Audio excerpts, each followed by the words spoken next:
Bonjour, je vous rappelle que dans le cadre de la dernière vidéo, on a bien présenté la méthode discriminante ainsi que les différents domaines d'utilisation. On a discuté les postulats de base, les 6 postulats de base de l'analyse discriminante. Maintenant, on va essayer de mettre l'accent sur un exemple afin de mieux clarifier comment mener une analyse discriminante sur SPSS. Et en particulier, on va essayer de faire la différence entre le cas de deux populations, ça veut dire que je cherche à discriminer entre deux groupes, groupe 1 et groupe 2, ou bien je peux faire la discrimination entre plusieurs groupes, ou bien entre plusieurs populations. Voilà donc le principe bien l'objectif pardon de cette deuxième vidéo. On a un exemple. Donc voilà, nous cherchons à faire une analyse discriminante sur la détermination des caractéristiques des familles ayant séjourné en centre de vacances au cours des 2 dernières années. On a une base de données, donc nous avons, comme vous le voyez ici, vous avez le fichier des données, nous avons les numéros de vacances de 1 à 30, on a pris un échantillon de 30 individus. Nous avons pris donc les variables sur lesquelles on va travailler, donc les données faire obtenir à partir d'un échantillon de pré-test. On a 42 foyers, donc on a un échantillon de 42. Pourquoi nous avons pris un échantillon de 30 individus et nous avons considéré un autre échantillon, ce qu'on appelle l'échantillon de contrôle. Donc ça c'est l'échantillon pour mener à bien l'analyse discriminante et ça c'est un échantillon pour contrôler ce qu'on a bien fait à l'aide de l'analyse discriminante. Bien. Donc, une petite discussion sur les variables qu'on va retenir par la suite.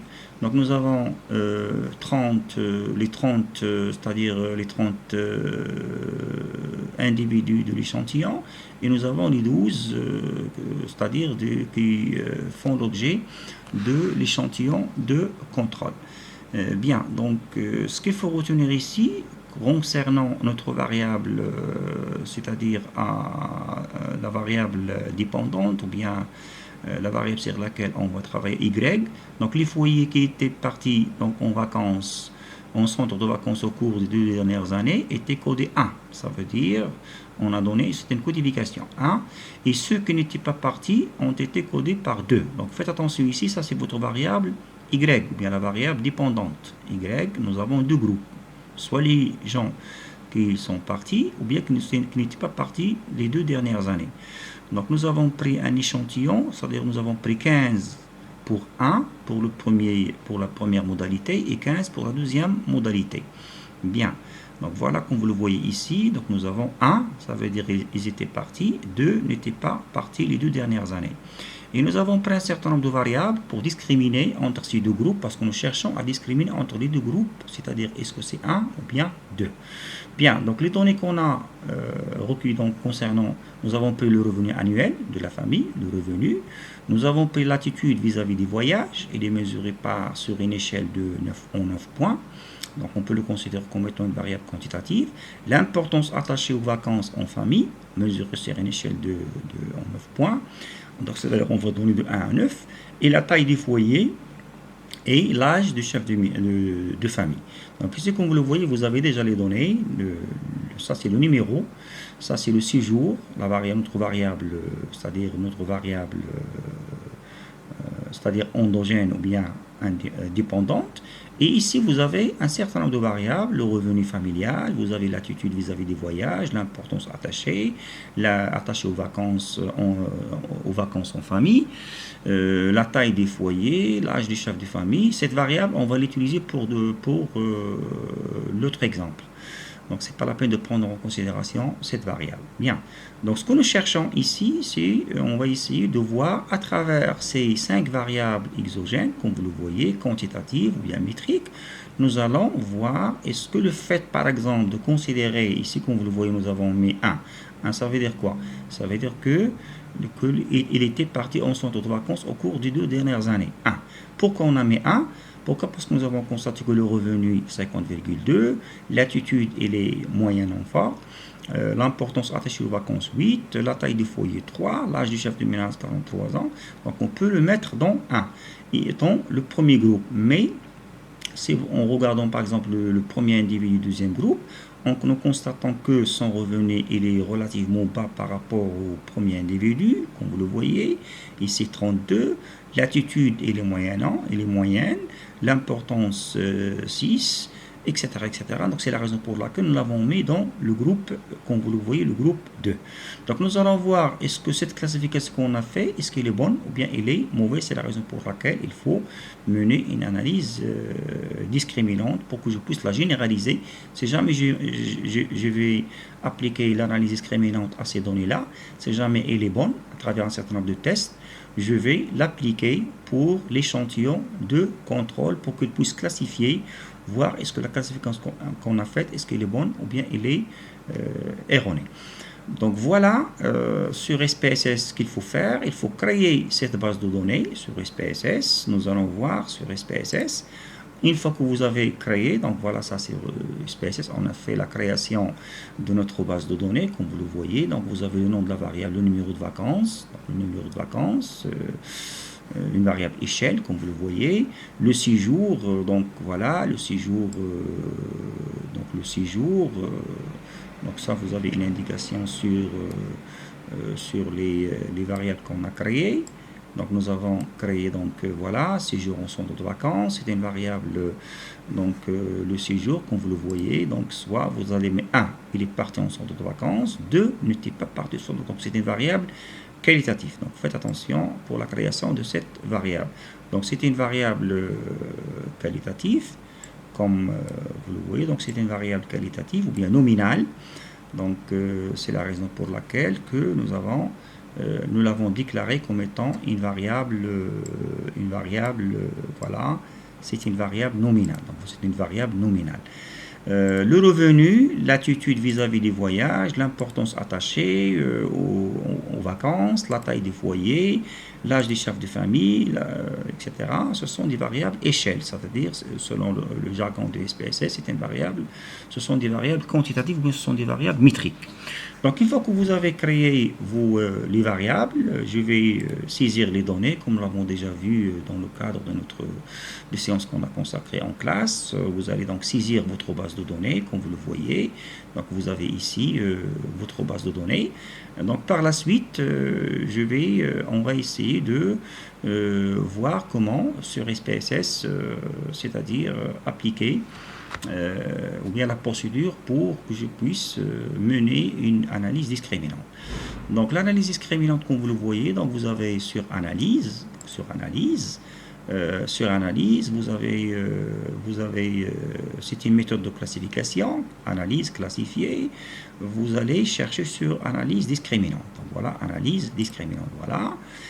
Une fois que vous avez cette interface ou bien cette fenêtre, vous allez déclarer votre variable endogène ou bien la variable dépendante, donc 6 jours, centre de vacances, voilà.